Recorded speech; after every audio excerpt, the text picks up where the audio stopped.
өрг имэн үзүүлж байна.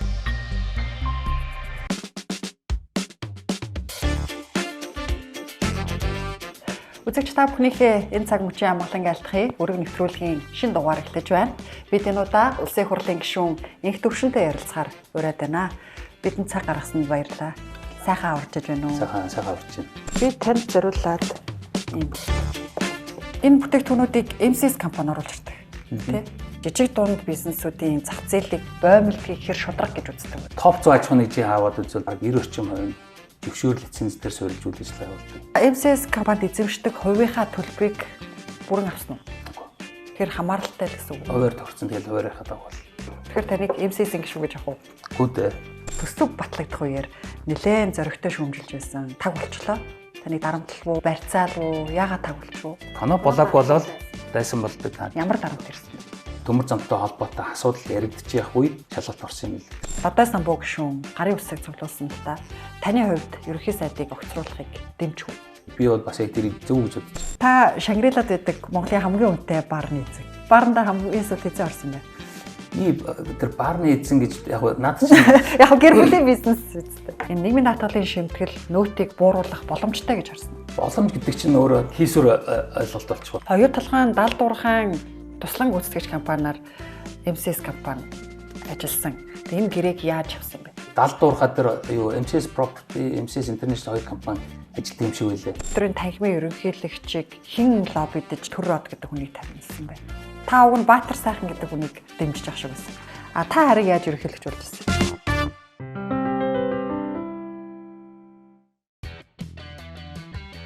Та 10 сая төгрөг хүртэлх хэрэглээний зээлээ NetPay аппликейшнаар шийдвүүлээрэй. NetPay-д боломж бий.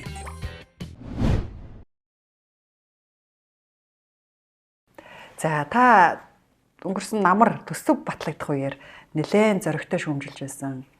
Тэгээд таг болчлоо. Таныг дарамтлав уу, барьцаал уу, яагаад таг болчихв? Яг нь ер нь энэ мэрэгжлийн гэх юм бизнесийн болон энэ мэрэгжлийн хүмүүсийн хувьд нэг юм онцтой багш байна.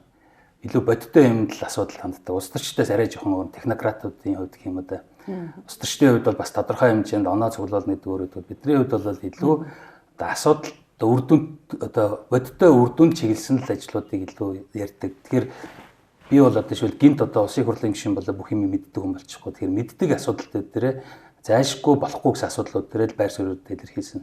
Жишээл төсөв дээр би байр суурь илэрхийлсэн. Тэр ганц мод гашуун сухатын хил холболтын төмөр замын хувьд ч гэсэн би яг энэ өөрсний салбарт бас яг энэ хэдийн зах зээлийг хамгийн сайн ойлгодог 100 хүмүүсүүдийн нэгийн хувьд би их хурлын тогтоод хэлцэх үед нь бас чимээгүй тодорхой хэмжээнд ингэж явж байгаа. Сүүлд нь орж ичсэн бол яагаад ч хүлээж авах хэрэггүй засахгүй болохгүй юм залтууд гэсэн учраас байр суурь илэрхийлсэн. Тэрнээс юм болгон дээр жишээлбэл ингэж болсон болоогүй улсын оноо цуглуулах гэж ярих нь бол яг миний зан чанар яг биш юм шиг үлээ. Тэгээд нэгдүгээр, хоёрдугаар намрын чуулганы сүүл нэг эрүүл мэндийн бас шилтгаантай байсан. Тэгээд сошиал дээр бас сүүлийн үед жоохон нэг тэнд бас цаг зарах багассан байгаа.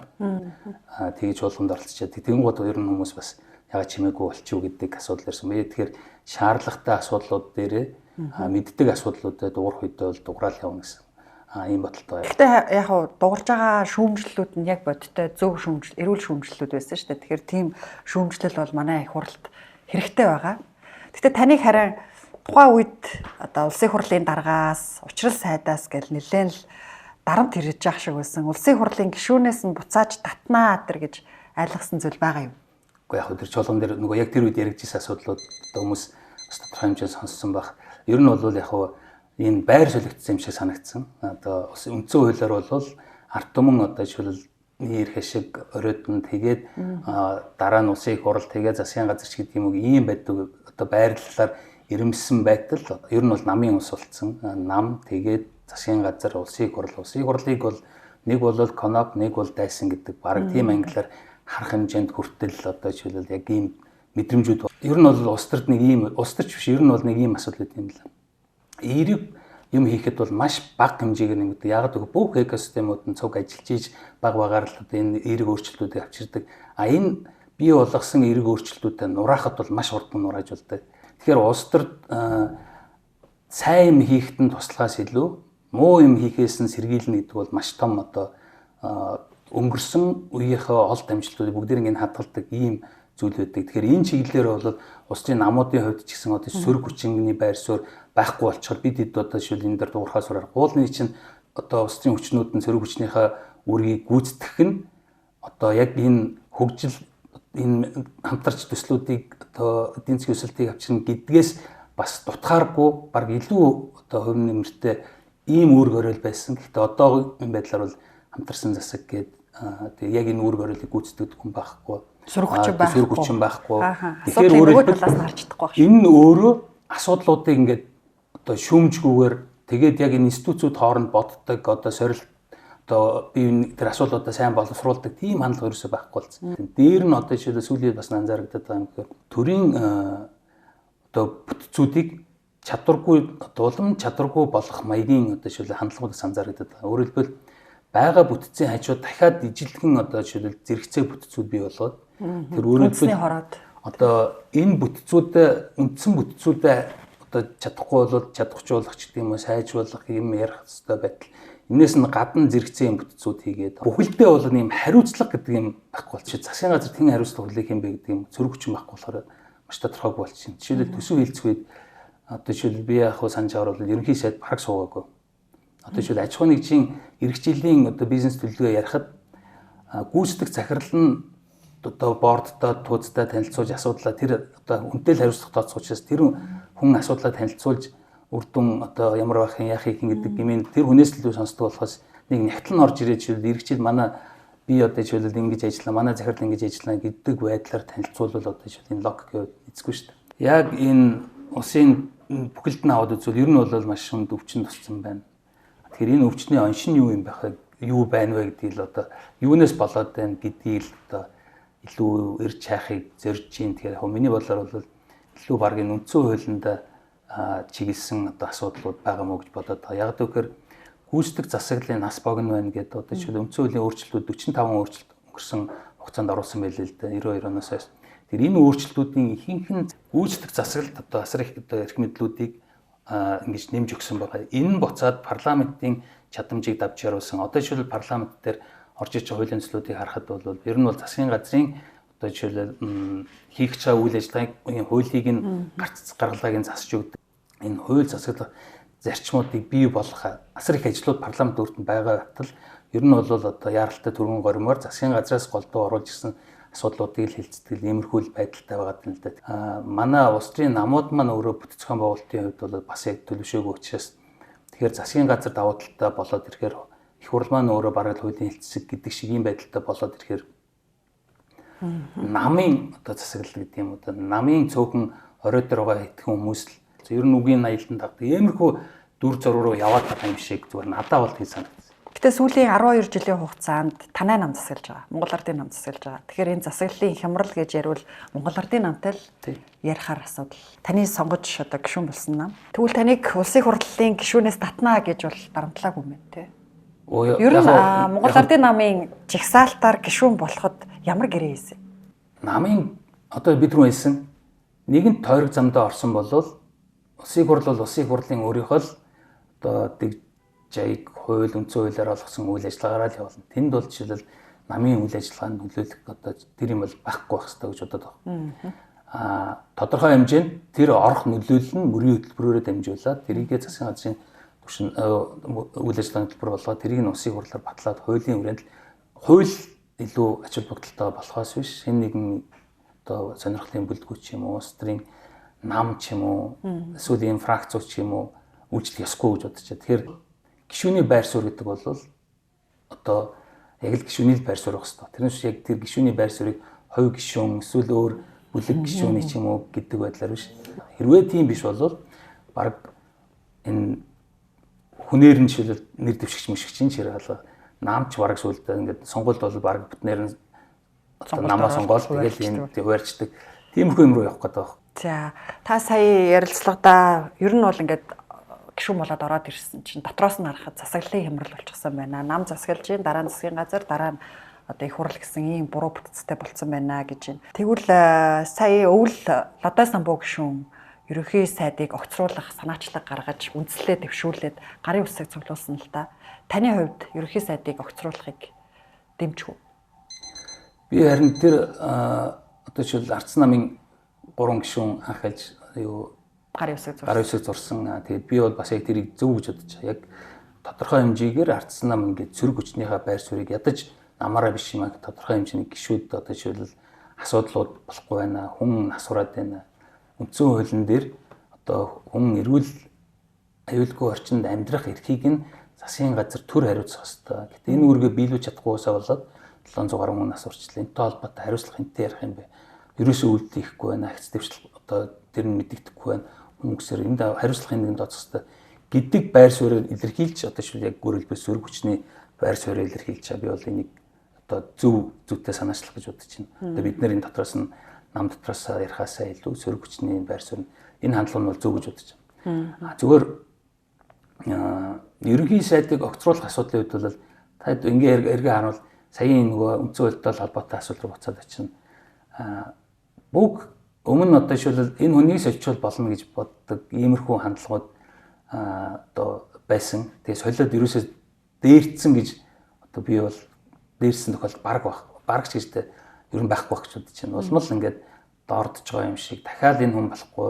Өмнө нөгөө хэдэн жилийн өмнө одоо энэ л хүн л муу хүн гэжсэн хүн маань буцаад харьцуулахад илүү сайн болцсон ч үгүй юм нөгөө. Тэгэхээр өөрөлдөө би гэдэг юм хэрэг засаглалын ч юм уу энэ эрх мэдэл хуваарлтын энэ засгийн газрын асуудлуудыг гүйцэтгэх эрх мэдэл энэ хууль тогтоох эрх мэдлүүдийг салгаж бие даасан байдлуудыг хангахгүй бол тэгээд энэний хоорондын хяналт тэнцлийнх нь асуудлуудыг хангахгүй бол бид нар улмал одоо жишээлбэл хэнийг сонгосон гэл энэ оюун эрдэнэ нэг хүндээ биш хэнийг сонгосон дахиад улмал одоо бид нар үр дүн бах хариу байхгүй учраас ингээл уламд орцсон хэлбэрүүд рүү яваад байх магадлал өндөр гэж харагдаад. Тэгэхээр гол одоо асуудал нь энэ засаглалын хуваарлт энэ хяналттай холбоотой асуудал гэж боддог.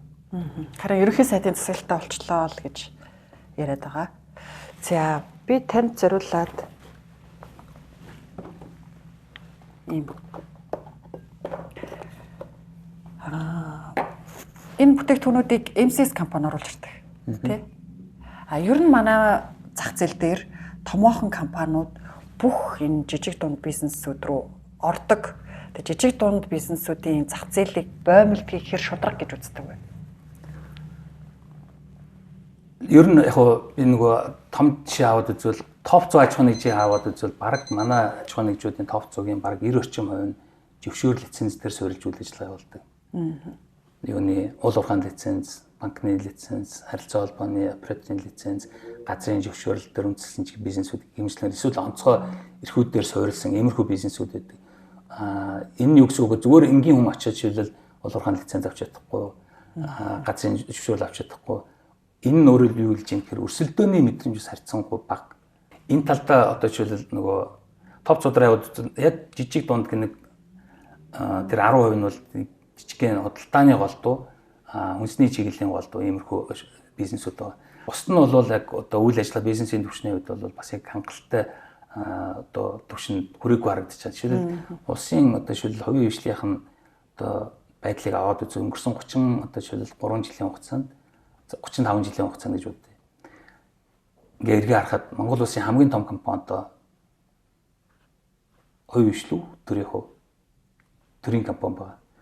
Бизнес дамжлагаа эрдэнэт гэх мэт ингээд тэр өөрөөр би тэнд бид нар ингээд асар их идэж ууддаг ч юм уу өрлөгн байдал байдаг бүтээн хэмжээ сайжруулах гэдэг асуудал ярьдаг мөртлөө тэр компаниуд одоо улсын тэргүүний компани хэврэл өөрөөр хэлбэл энэ нөгөө нэг лиценз зөвшөөрөл дээр суурилсан бизнесүүдийн ихэнх нь өрсөлдөөний орчныг хязгаарладаг. Тэгээд ашигын түвшингүүдийн хувьд бас харьцангуй өндөр байдаг учраас одоо жишээлбэл төрийн компани гэсэн байсан ашигтай юм ажил болж байна тодорхой хэмжээнд.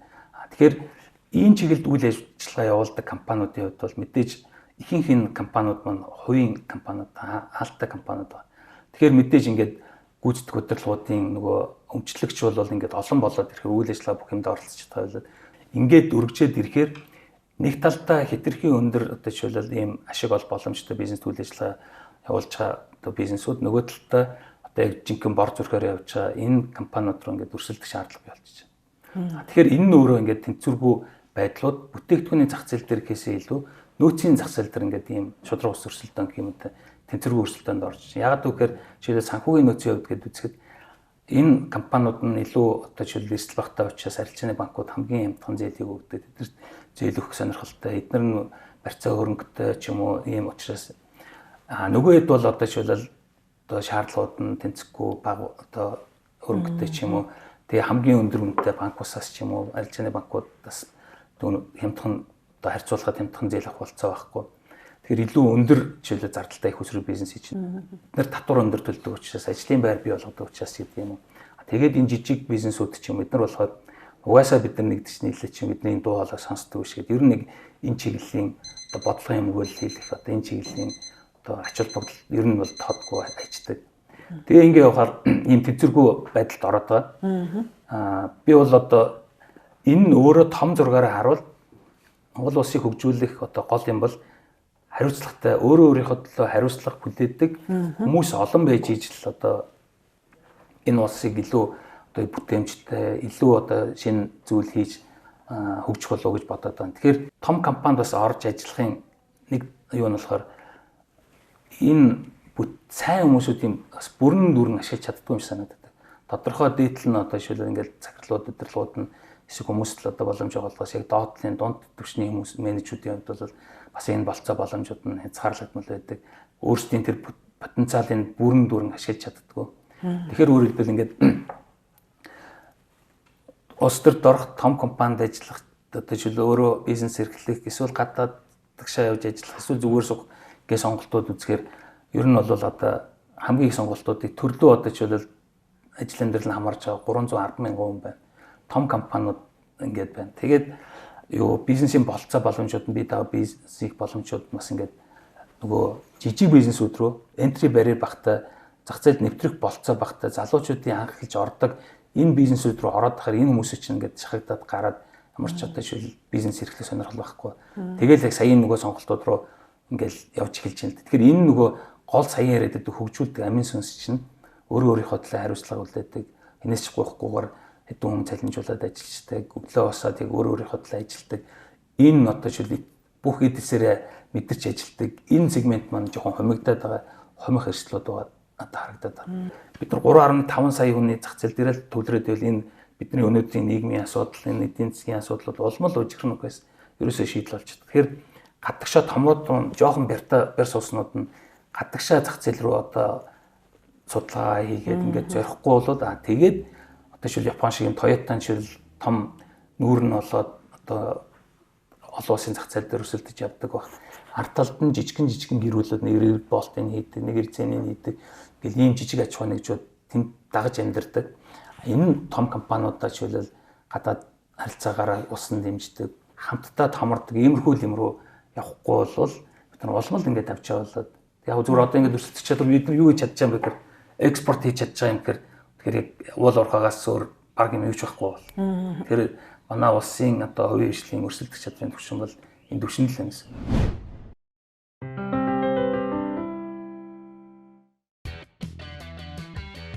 Та 10 сая төгрөг хүртэлх хэрэглээний зээлээ NetPay аппликейшнаар шийдвүлээрэй. NetPay-д боломж бий. Та MCS компанид эзэмшдэг хувийнхаа төлбөрийг бүрэн авсан уу? Тэгэхээр хамааралтай л гэсэн үг. Үгүй юу одоо хуваар гаргацсан хуваар тохирсон тэгэл хуваарийнхаа дагуу бол. Зөвхөн хэдэн хувь эзэмшдэг? 1 орчим хувь байсан. Тэгээд тэр хувь цаа зарсан. Тэгэхээр таныг MCS гişүү гэж авах уу? Үгүй дээ. Та MCS компанид 24 жил ажилласан. Дэд ерөнхийлөгч нь байсан. Тэгэхээр танд бүх мэдээлэл байгаа бах. Ухаан удгийн орд ягаад MCS-д очиж вэ?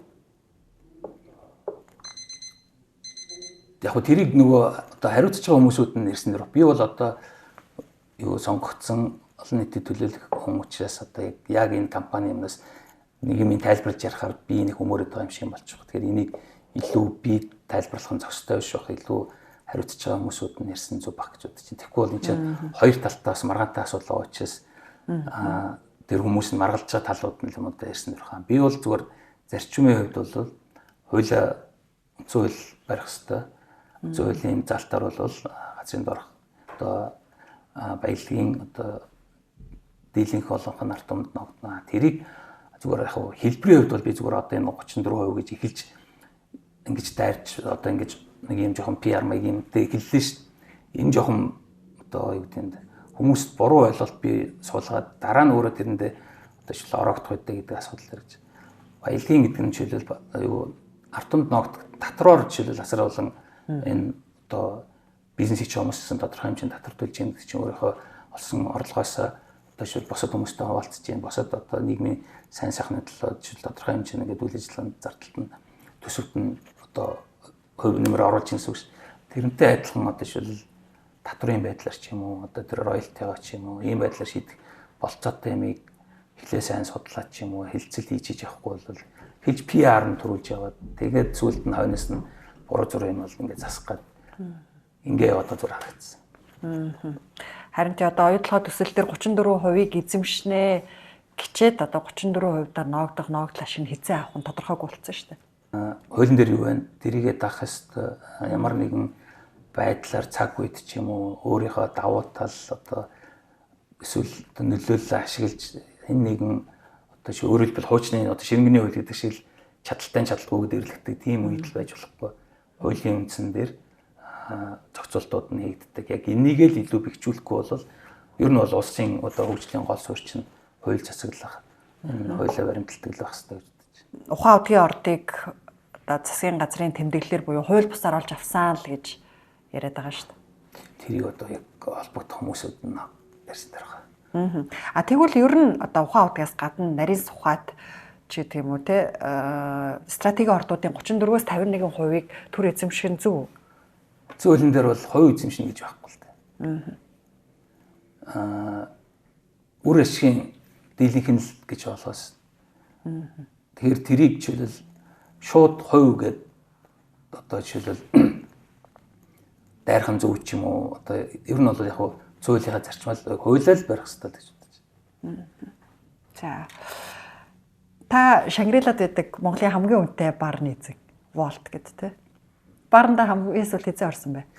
Би тэр барны эзэн гэж яг над чинь яг гэр бүлийн бизнес үстэй. Гэр бүлийн бизнес гэсэл ер нь одоо хэсэг бүлэг одоо гэх юм уу энэ засагтай холбоотой ч юм асуудал гарч ирэхэд нэг энэ PR-ын акц явдаг хүмүүс одоо янз бүрийн ойлголтуудыг одоо жишээл хүчээр суулгадаг цагдаа хүчний байгууллагын бас тодорхой мэдээллүүдтэй холбоотой аксестэй тэндээс мэдээлэл авдаг иймэрхүү байдлууд одоо анзаарагдаад яг өөр төр тохиолж байгаа зарахад жишээлбэл цагдаад л байдаг мэдээллийг эсвэл өөр төрийн байгууллагад байдаг мэдээллийг ингээд нийгмийн сүлжээгээр ч юм уу одоо нөгөө нэг сэвдэг тэгээ нөгөө трол харимт чинь ингээд системтэйгээр ингээд асуудлуудыг ингээд нийгэм түгээдэг ийм хандлага бол ингээд ийм тогтчлоо л да. Жишээлбэл одоо шил яг түрүүн байсан усыг хурлал нэг бол каноп нэг бол дайсан гэдэг шиг каноп болоод дайсан болдог. Дайсан жишээлбэл тодорхой хэмжээгээр нийгэмд одоо гутааж харагдуулдаг ч юм уу яг ийм юмар мэрэгссэн яг ийм бүлэг байгаад байна л да. Энэ хүн рүү дайрыг гэр системтэйгээр ажилдаг. Тэгээд мөнгө төгрөг их усрууд наанаас ардын. Яг энэ өөрөө ингээд нийгмийг хуваагаад байгаа байхгүй. Буруу зүрх ойлголтуудыг бий болгоод одоо жишээлбэл ингээд зарчмын асуудал, хуулийн ч юм уу одоо асуудал ярьж байхад тэр асуудлыг нь буцаад хувь хүний асуудал болгоод тэгээд одоо жишээлбэл төрийг улам гэж анхуулж байгаа байхгүй. Тэр чинь уул нь улсын хурлын гишүүн ч юм уу, улсын хурл гэдэг чинь бий даасан юм бүтц байгуулгын хатал чинь хувь хүний асуудал болгоод тэгэнгүүт тэр нөгөө чадамжууд нь ингээд байхгүй болоод засгийн одоо эсрэг байр суурь илэрхийлэхээр ч юм уу тодорхой асуудлуудыг сайжруулах одоо санаа оноо илэрхийлэхээр ч юм уу системтэйгээр ингээд дайраад ирэхээр ер нь бол ингээд автоматар хүчээр ингээд ер нь эсрэг дуу хоолойгүй болгох. Тэгээд энэ нийгэм маш ортой. Засгийн газарт өөрт нь ч ортой. Нийгэмд ч гэсэн энэ болоогүй багт нь чил хүчээр ийм ойлголтуудыг бий болгох. Энэ дэглэм рүү орж ийн, энэ дарангуйл руу орж ийн гэдэг юмыг одоо шилэл хэвлэл мэдээлэлээр болоод харахад бол яг л иймэрхүү ойлголт төрөхөр байгаа даа. Тэр яг сая яриад байгаа юм бол бас яг одоо нөгөө байр суурь илэрхийлсэн энэ засгийн газрын үйл ажиллагаанд туслах гэсний төлөө энэ Монгол Ардын намын сонгуулийн мөрийн хөтөлбөрийг биелүүлэхэд одоо жишээлбэл шахсны төлөө бас тодорхой хэмжээнд хэсэг бүлгүүдээс зарим нь төрийн санхүүжилттэй ийм бүтцүүдээс одоо жишээлбэл яг санаатаагаар зохион байгуулалтаар тараасан мэдээллүүдийн нэг л байна. Тэр бар марны асуудал бол маш жижигхэн хувь манай ихнэр гэр бүлийн өмнө найзуудтайгаа хамтарч тодорхой хэмжээнд оролцоорой гэрнэл идэвхгүй оролцдог. Тэгэхээр би бол тэр чинь баг тэр барж нэг хоёр удаа л орж үзсэн баг. Тэгээд их мэтлэг хэвлэл мэдээллийн зүгээс бол одоо шүүмжилж байгаа тэгээд зөв эрүүл шүүмжилж байгаа гишүүдийг дэмжинэ. Гэхдээ цаана нь ямар их ашиг явж байна вэ гэдгийг одоо анхааруулах, харах үүрэгтэй л дээ. Хардах. Гэхдээ надад нэг анзаарчихсан юм хэрэг төсвийн үеэр явж хахад бас яг энэ засаг удаан ингээд юу одоо хэвлэл мэдээллийн байгууллагатай ажиллаад асар их мөнгө бүрээд зарцуулаад ирэхээр юу хэвлэл мэдээллийн байгууллагч яг мөнгө төлсөн хүмүүстэй л илүү хараад болчтой юм. Тэгэхээр юу яриулахгүй хинээс яриа авах уу гэдэг чинь хүртэл одоо жишээлбэл нөлөөд юм байна гэдэг яг төсвөөр нарсан. Яг нэг хэсэг дайрын дрэнгууд сэтгүүлч бүгд яриа авах болсон. Танаас уу? Тий. Ганц одоо тэр юм дууссан багтаа. Санал тавьсан шүү дээ. Тэгэхээр яг тийм үзэгдэл бол байд юм билээ. Энэ нийгмийн даатгалын шимтгэл нөөтийг бууруулах боломжтой гэж харсан. Боломж гэдэг чинь өөрөө хийсвэр ойлголт болчихгоо. Энэ таван сайжруулсан төлшийг та сайн мэдж байгаа бах тий. Хоёр толгойн далдуурхайн туслан гүйцэтгэгч компаниар MCS компани ажилласан. Тэгээ энэ гэрээг яаж авсан юм бэ? Далдуурхаа тэр юу MCS Property, MCS International хоёр компани ажилтдаг юм шиг байлаа. Өдрийн танхимын ерөнхийлөгчийг хэн лоббидж төр род гэдэг хүнийг тавьсан бэ?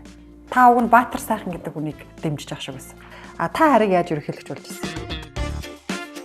Байр суурь илэрхийлсний төлөө учрал гишүүнээс дарамт ирсэн гэхэд та хэлжсэн. Ямар дарамт ирсэн бэ? Яг нь энэ учрал гишүүнтэй холбоотой асуудал болохоор ийм болсон. Бүр сонгуул ийм юм хийн гэж амлчаад дахиад биднээс юу асуух гэдэг. Тэр мөрөд төлөвлөлт хэрэгжүүлэх ёстой гэдэг ийм байр суурь илэрхийлсэн. Та одоо яг энэ дотор нь орж ирээд төсвийн задаргааг харсан те Монгол улсын. Тэгэхээр бизнесийн салбараас гарч ирсэн хүний хувьд бизнесийнхэнд ер нь нөөтийн татвар, нийгмийн даатгалын шимтгэл эргээд нөгөө үр дүн муу учраас дарамт болж идэг л да. Тэгэхээр төсвийн задаргааг харахад энэ нийгмийн даатгалын шимтгэл нөөтийг бууруулах боломжтой гэж харсан. Боломж гэдэг чинь өөрөө яг хийсвэр ойлголт болчих واخ. Нөгөө талд нь тэр мөнгийг аваад одоо шил үрж байгаа энэ төсөв биш те. Төсөв чинь олон л ингээд анхаагаад байна гэдэг. Тэрийг чинь дагаад одоо ажил амьдралаа залгахад бидрээс 310 мянган хүн байна. Буцаад эдгээр чинь сонгуулийн бас одоо сонгуул өгдөг, сонгуулийн тодорхой идэвхтэй юм одоо бүтцүүд байна. Тэгээд ирэхээр энийг одоо шил ингээд төсөө энэ талтаа энэ одоо орон цагаа хадгалах юм сонирхол байгаа. Уулын зүүн нь бол уул уурхайн одоо шил ийм өсөлттэй үед яг үндэ бид эдийн засгад үзвэл маш хөргөлтэй гэх юм уу та. Зэс нүүрсэн дээр баг тогтчих واخгүй. Банхаалгаад. Тэгээд энийг одоо шилэл ингээд буучаар тэр олон хүмүүсийн ажил амьдралтай холбоо буцаад нийгэмдэр ч юм уу гүйцэтгэх засаглал дээрсэн асар их дарамтууд ирнэ. Энийг болгож чадахгүй одоо энэ нэгэнд бий болцсон тэр амлалтуудаа сая энэ харахад нийгмийн даатгалтай холбоотой халамжийн асар олон одоо хасмаар залтууд байна. Нэгэнт одоо ингээд амлалтсан тохирцоочс болгож чадахгүй. Тэгэхээр яг зүгээр ер нь бол энэ мөчлөг явдаг гэдэг эдийн засгийн бодлого маань өөрөө бас яг зүв байж чадаагүй юм шиг санагдаж байна. Мөчлөг сөрсөн бодлого явахгүй бол дагаад яваад байвал бид нар үн буудаг шиг энэ төсвийн энэ олон хүмүүсүүд бид нэг өдөр чөлөөлөж ч юм уу явуулж чадахгүй. Энэ аваад сурцсан хүмүүсүүдийн амьдралаа залгасан юм нэг өдөр ингээд зах зээлийн үн одоо бирж цаг минутаар ундаг шиг өөрчлөлтүүд бид нар өөрчлөж чадахгүй байхгүй. Тэгээ ингээ харахаар эхлээд бид нар энэ төсвөө яаж багасгах вэ? Төсвөө багасгах одоо танах юмудаас эхлэх хэрэгтэй болчихно. Энэ багасгачвал тодорхой хэмжээгээр энэ чинь их усар санхүүжилтөнд татвар واخгүй. Тэгвэл нөгөө талдаа бидний хувьд бол татвар нийгмийн даатгалаа буулгаач гэдэг асуудлуудыг ярих болцоод. Тэгэхээр яг уул нь хувийн хөгжлийн зүгээс хараад үзвэл эхлээд татвараа буулгач.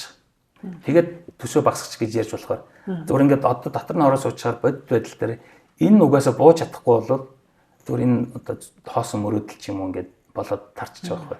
Тэгэхээр татвар буулгахын төлөө буулгаал уг нь байгаа мөнгөндөө таруулж төсвөө баталчмаар байдаг. Татвар буулгахын төлөө одоо миний хийж байгаа ажил бол энэ төсвийг яаж багасгах уу, илүү одоо цомхон болгох уу гэдэг энэ чиглэл рүү дотор нь байгаа хүний хувьд бол ажиллах хэрэгтэй. Мэдээж сая ерөнхий сайд нэг амлалтсан байгаа. Оны шинжилгээр он шилжих мөчд иргэд аж ахуй нэгжийн санал дээр үндэслэн татвар нэмийн даатгалын одоо шинжилтийг хийнэ гэж. Тэгэхээр тий одоо яг л татварын хуулийн төсөл явж байгаа шүү дээ. Тэгэхээр энэ боломжоо ашиглаад иргэд бас идэвхтэй тэрнээс ингээд нэг хурал суучаад нэг нягтлангаа явуулчаад ч юм уу эсвэл яг ингээд өөрсдөө идэвхтэй оролцоо бас яг нэг өөрчлөлтийг чухал байгаа. Тэгэхээр энэ сайжруулсан түлшийг та сайн мэдж байгаа бох тий. Гол орцсон Energy Resource компани угаасан нүүрсний мидлингэр хийдэг. Тэгээ Energy Resource компанийн мидлингийг 5-7 төлш рүү нийлүүлснийхээ төлөө хэдэн төгрөгийн татварын хөнгөлөлт эдэлдэг. Би одоо яг энэ компанид одоо шууд хамралгүй болоод бас удаж байгаа учраас яг нарийн мэдэхгүй ч мэддэг хүмүүсээс асуусан даа. За оюутлогын төслийг асуумаар байна танаас. Оюутлогын далдуурхайн туслан гүйцэтгэгч компаниар MCS компани ажилласан. Тэгээ энэ гэрээг яаж авсан юм бэ? Монголчууд хийсэн бахархалтай. Тэгээ энэ гэрээг харин яаж авсан? Би одоо бас яг асуудлыг чинь нөгөө цахилгаан станц тэгээд далдуурхаа дээр MCS Property, MCS International хоёр компани ажилладаг юм шиг байлаа. Би яг тэр деталь өмнөд мэдэхгүй болохоор бас яг надад ч яг хариулах үнэ биш байх гэж бодож байна. За тэгвэл улсын хурлын гишүүний хувьар бас нөгөө бизнесийн нүдээр ч гэсэн харахад одоо оюутлогын Антриголд гэж нөгөө талбай маргаан улсын хурал дээр орох гээд тулчаад байгаа л да. Тэгэхээр ер нь хөрөнгө оруулалтын гэрээг өөрчлөх шаардлагатай юу? Монголын талын үр өгөөжийг оюу толгой төсөл дээр яаж нэмэгдүүлэх вэ? Бас яг л энэ нөгөө хуулийн асуудал яриад нь л да. Биднэрт мэдээж давуу тал боломжууд байгаа харагдаж магадгүй. Тэгэхээр энийг хуулийн өрөөнд л хийх хэрэгтэй байна. Олон улсын гэрээд тохирсон одоо юм байдаг бол тэр нь бас одоо хуулийн одоо ижил хүчинтэй учраас тэгэхээр гэрээ хийгээд хөрөнгө оруулалтын гэрээ хийсэн бол тэр асуудлаар л одоо тэр төвшөндөө ярих хэрэгтэй байна. Харин 30 жилийн гэрээ хийчихсэн 16 жил өнгөрцөн. Явчвал буцаад энэ хөрөнгө оруулалтын орчинд бас нөлөөлнө. Монгол руу хөрөнгө оруулалт хийж байгаа хүмүүсүүдийн хувьд бол баг хамгийн эхлээд оюутлогыг асуудаг. Тэр цаана хэдийгээр ингээд нүүрэн дээр ингээд бид нар ингээд гадны хөрөнгө оруулалт татна гэж байгаа боловч яг цаана нөгөө оюутлогод оруулсан хүмүүс чинь л хөрөнгө оруулалтын сангууд чинь цаана сууж идэг. Энэ төсөл дээр нь шал өөр юм ярьчаад дахиад өөр төсөл бид нар одоо айгүй яг хуулаа дагнаа гэрээгээ дагнаа гэдэг юм ирвэл тэр бас одоо шил нөгөө хүмүүс нь ардталт нөгөө энэ дээр л тойроод очсон. Тэгэхээр тэр хүмүүсийн хувьд бол бас одоо тийм амархан хурдтахааргүй асар их хөрөнгө оруулалт эрсдлүүлж байгаа учраас тэгэхээр яг хуулийнхаа өрөөнд л асуудлаа гэрээнийхээ өрөөнд л шийдэх хэрэгтэй. Тийм орон зай зүгээр хитрхийн хүчлээд явбал буцаад бас хэсэгтээ хөрөнгө оруулалтын орчинд бас нөлөөлж магадгүй. Тэгэхээр 2009 онд батлагдсан хөрөнгө оруулалтын гэрээний одоо хамгийн нэг Монголын талын үр өгөөжийг хүртэх ашгийг одоо бууруулж байгаа нэг заалт нь бол менежментийн төлбөр гэдэг л да. Оюутлогоос Rio Tinto компани нийт зардлаас 6% тооцож менежментийн төлбөр авдаг. Энэ ер нь зөв үү? Яг над чинь бол нөгөө санхүүгийн зөрчил бизнесийн үнээс харуул яг тодорхой хэмжээнд яг ийм байдаг л да. Борлуулалтын орлогоос нь авдаг, цэвэршгээс нь авдаг. Тэгэхээр яг наад хэрвээ зүгээр бизнесийн хоёр хилцэд хийсэн бол зардлаас ингэнэхээр тодорхой хэмжээний менежментийн төлбөр төлнө гэхээр зардал илүү гаргах сонирхолтой юм шүү дээ. Тэр борлуулалтаас авна гэдэг чинь илүү борлуулалтаар нэмэх сонирхлыг илүү өндөр үнээр зарахыг, илүү ихийг олборлохыг ийм хөшүүрэг болдог. Тэгэхээр зардал гэхээр чинь наад чинь бол яг хувийн хвшил хэрвээ ярьсан бол хүлээн авах бол тийм заалт байл. Харин тий одоо тэгэл энэ заалтыг өөрчлөе гэхээр хөрөнгө оруулалтын гэрээг л өөрчлөх болно. Энэ заалт өөрөхгүй байхаар Монголын талын хүртэх ногдол ашиг хүртэх хугацаа улам хойшлоод байна. 2035 он гэж хэлсэн одоо тэгээ 39 он болсон, 37 болсон, 39 он болсон. За миний дараагийн асуулт Монголын үндэсний худалдаа аж үйлдвэрийн танхимын ерөнхийлөгчийг хэн лоббидж ямар компани энэ лоббидж Төррод гэдэг хүнийг тавьсан бэ? Та уг нь Баатар сайхан гэдэг хүнийг дэмжиж ах шиг байсан. Аггүй би яг тэр хэн нэгэн хүн дэмжсэн тийм бол байхгүй. Яг нийтлэг нэг юм байгаа. Одоо танхимч хөдөлмөрийн холбооч манайх ингээд юм үндэсний хэмжээний байгууллагууд нь орон нутгуудаас одоо төлөөлөлөд оруулдаг.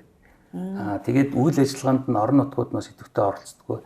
Тэгсэн мөртлөө санал шийдэх одоо процессд нь 4 жилийн удаа ч юм уу орон нутгад нь оролцдог учраас яг ийм онцлогуд бол үндэсний хэмжээний бүх холбоотууд энэ төрийн бас байгууллагууд байт юм л. Тэгэхээр яг энэ онцлогийг сайн мэддэг хүмүүс л энэ тоглоомд одоо ялдаг юм байна гэж одоо бодсон. Тэгэхээр яг сая хөл өмгийн холбоо ч гэсэн одоо танхимын өндөр ч гэсэн яг энийг мэддэг хүмүүс л илүү одоо саналуудыг авдаг. Гэхдээ гол одоо харамсалтай юм тэгэхээр тэр санал өгж байгаа одоо орон нутгийн ч юм уу төлөөллүүд энэ хүмүүсийн хувьд бол нийт үндэсний ярих шиг кейсээ илүү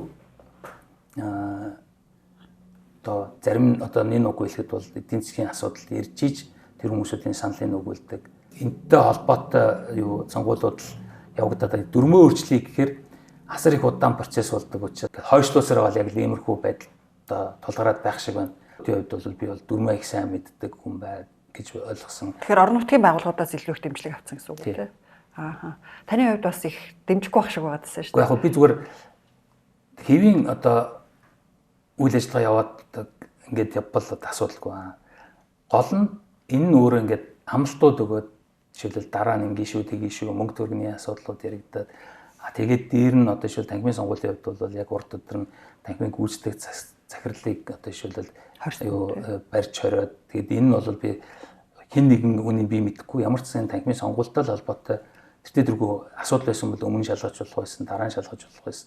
Яг өмнөх өдөр нь өмнөх шөнө ингээд одоо ийм баримтчилгаа явагдана гэдэг бол бас одоо жишээлбэл ийм буруу техникээр төрийн бас байгууллагуудыг ингэж авдаг. Энэ сонирхлын бүлгүүд нь ч юм уу иргэдүүд олуулаа болж нэг нэгээр хүчгүй учраас уул нь төрийн бас байгууллагууд эдгээр илүү хүчрэгжих ёстой.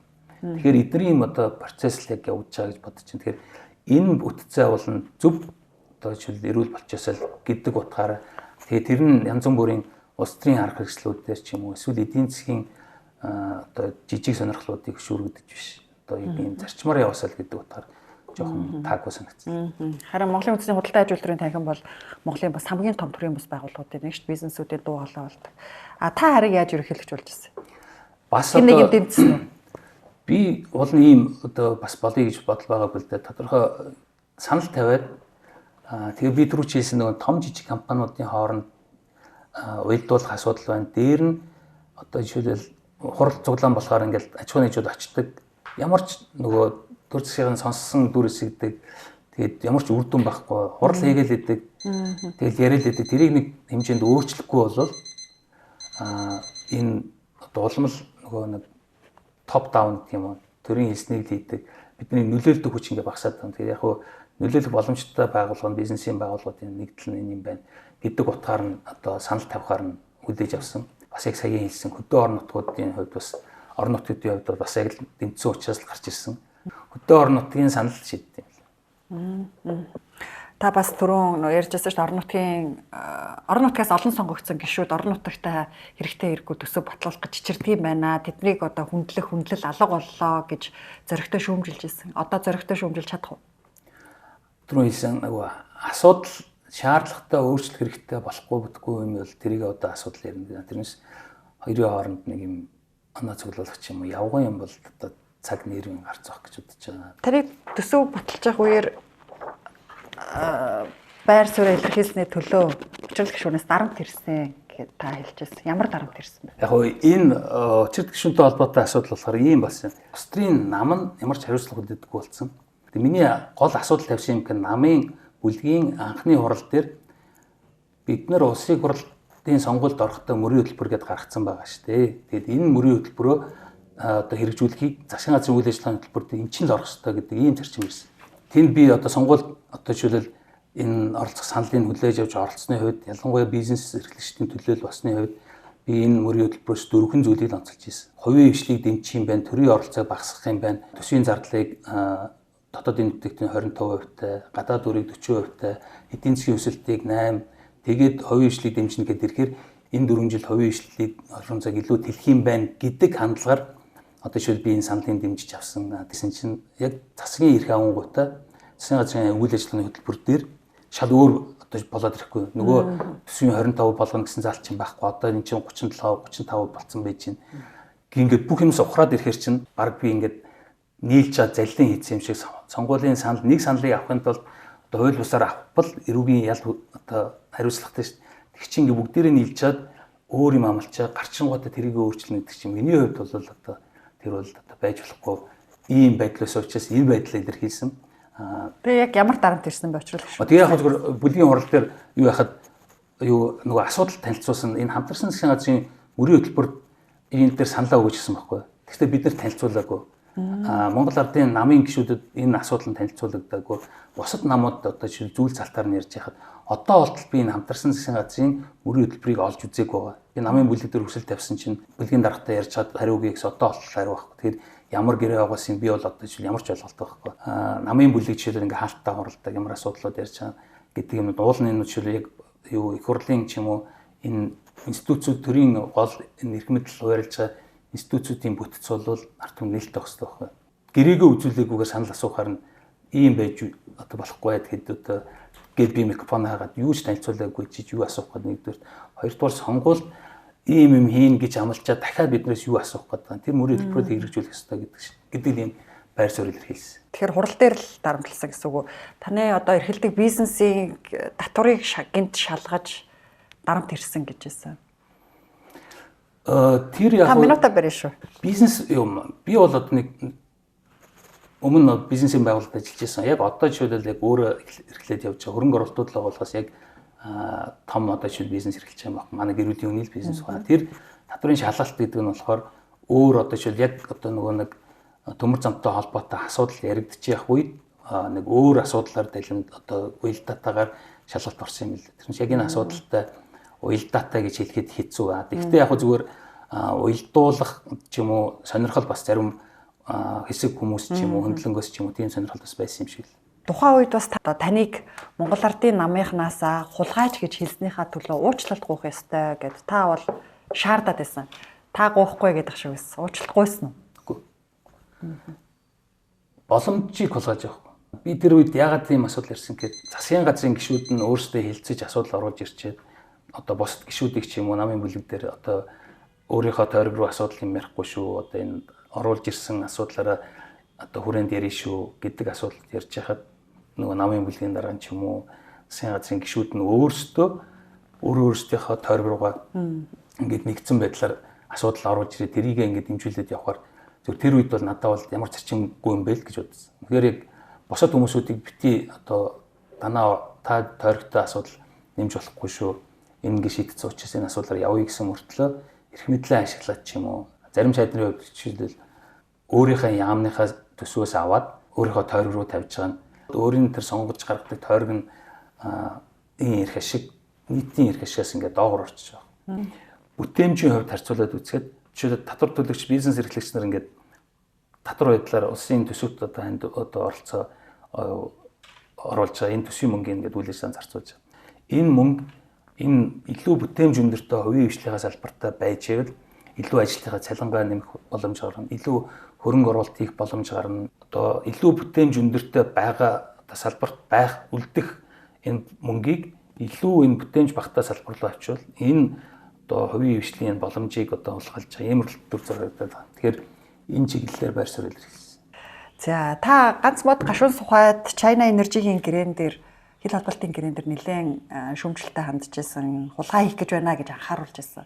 Тэрэн дээр ямар байдлаар хулгай явагдах эсхэм харагдсан бэ? Ер нь яг гэрээ гэдэг бол ингээ харахаар талуудын эрх ашиг байдаг байхгүй.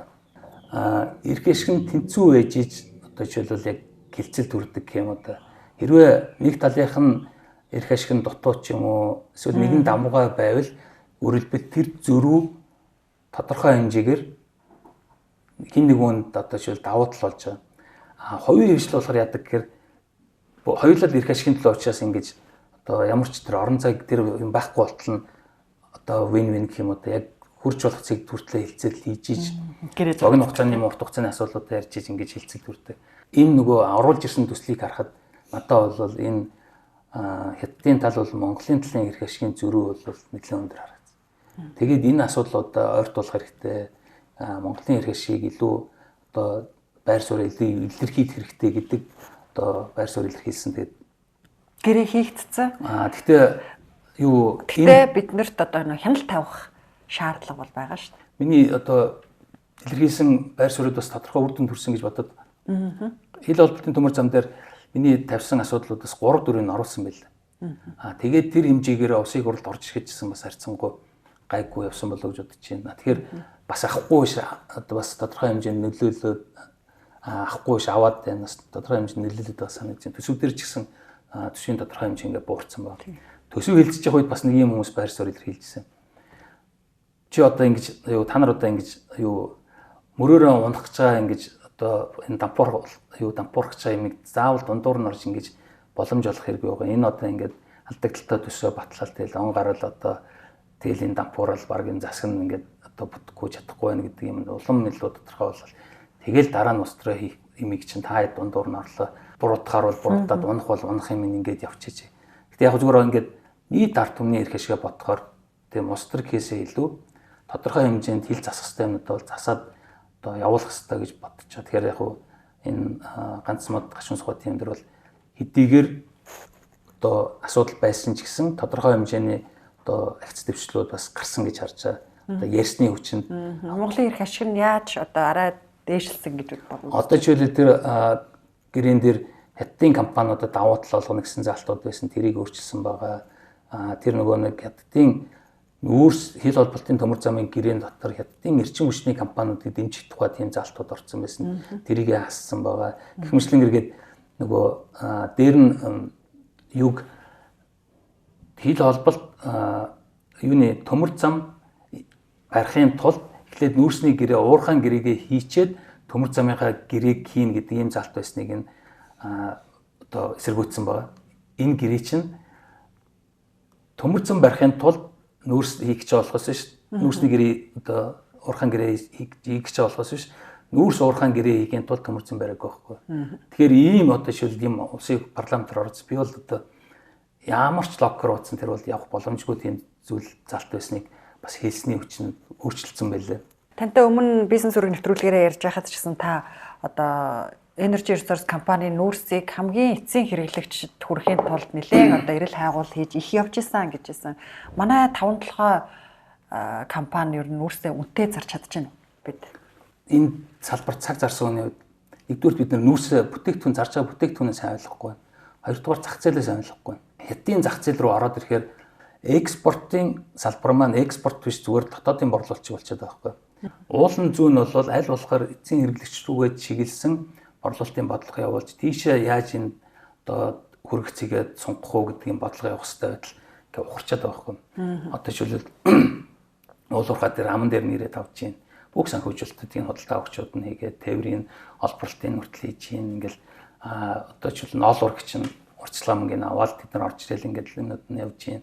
Самар гिचвэл бараг л ингээ бүх юмнууд нь одоо эдийн худалдаа авахчдад орж ирэл. Тэгэхээр энийг давж орж ирдэг эрсдлүүлдэг хүмүүсийн хувьд бол маш өндөр одоо жишээл ашигын түвшин харж иж эрсдэл өндөртэй учраас нөгөө талаараа энэ орж ирж байгаа манай хууль тогтоомжуудыг бас гажуудуулдаг, авилгалдаг ажил хүмүүс ажиллаулаа, цалин хүмүүсийн хуулийн дагуу явдаггүй гэх мэтлэн ингээд асар олон асуудлууд байна. Тэгэхээр бид нар аль болохоор энэ хүрэлцээгээл эцсийн хэрэглэгчрүүгээ чиглүүлж явуулах хэрэгтэй. Тэгэхээр уул уурхайн бүтээгдэхүүн ялангуяа энэ одоо нүүрс зэсэн дээр бол бид нар яг зах зээлийн хатлаар ерөөсөө мэдлэг байхгүй.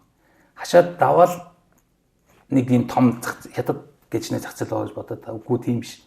Одоо жишээлбэл хятад руу оронгууд хятадын төмөр зам нь хоёр үндсэн төмөр зам байдаг. Шинхua хувийн одоо улсын төрийн өмчт компанийн төмөр замаас гадна хамгийн өргөн сүлжээтэй төмөр замын яамны төмөр зам гэж байна.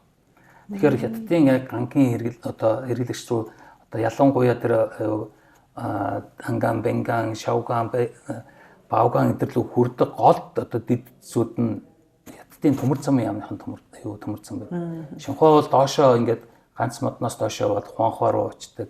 Ер нь бол эрчим хүчний дагнцсан иймэрхүү эрчим хүчний нүүрсэнд зориулсан эрчим хүчний станцууд чиглэсэн иймэрхүү дэд үсттэй.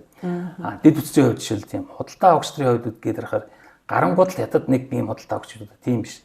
Хятадын гол худалдаа авахч нар нь жишээлбэл ингээд далайн эргийнхөө орчин байрладаг. Тэгэхээр энэ нь одоо юу н өөрөөр хэлбэл Австрал ч юм уу далаагаар орж очиод түүхийд одоо нүүрс авч байгаа хүмүүст бол одоо илүү хямтаах болцоод нутгийн гүн рүүгээ яваад ирэхээр илүү нөгөө далайн бомтоос холдоод ирэхээр илүү үнэтэй буцаад төмөр замаар тэр чинь өөрийнхөө үйлдвэрлэлөө зөөх учраас тэгэхээр өөрөөр хэлбэл хилээс манай одоо ганц мод гашуун сухад бомтын хил орчин бол ягдгүй өрсөлдөх чадвар нь хил дагуу түүхийдүүд нь төмрийн өдөр орно кокс нуурс орно гангийн үйлдвэрүүд чинь. Тэгэхээр энэ түгээдтэй ойрхон байхын тулд далайн бомб орчим байдаг.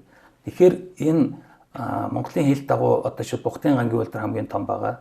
Тэгээд хэд дээр Шинхбагийн коксын үйлдвэр байгаа. Эдний хэрэглээ маш жижиг юм байна. Эхийг хийн гэвэл бид нар эцсийн бүтээгдэхүүн одоо шууд ядаж угааж иш гарахгүй бол эцсийн бүтээгдэхүүнтэй нүүрснэр бол угаасан нүүрсэл байгаа. Өөрөөр хэлбэл эцсийн хэрэглэгчид байгаа гангийн үйлдвэр коксын үйлдвэр түүхийн нүүрс авдаг, угаасан нүүрс авдаг. Одоо тэгээ нэг нь угаан үйлдвэртэй болсон шүү дээ. Тэгээд тэгэхгүй бол манай зах зээл чинь хятад биш ганц модны бомб дөр болчиход байгаа. Өөрөөр хэлбэл авсан нүүрснүүд нь хоорондоо өрсөлдөг, эхийг гарах тусмаа өрсөлдөг. Ягаад гэвэл ойрхон хэрэглэгчдэд бид нар илүү үнэтэй зарах болцоотой. Цаашаа бүр энэ их хэмжээ гараад ирэх цаашаа явахсаар аргагүй. Цаашаа нутгийн гүнл одоо хятадын гүнлүү энэ Австралийн өрсөлдөг өрсөлдөх хэмжээнд очино гэвэл бид нар илүү хямдхан зархасаар арга байна. Тэгэхээр энд зарж байгаа хямдхан зарж байгаа үнээр зарна гэвэл бид нар энд одоо ойрхон байгаа хэрэглэгч өндөр үнээр зарах боломжтой алдна. Энэ ойрхон байгаа хүмүүс зориулсан үнээр зарвал бид нар эднэрт зарж чадахгүй байхгүй далайн бомб руу одоо ойрхон хэрэглэгч нартай.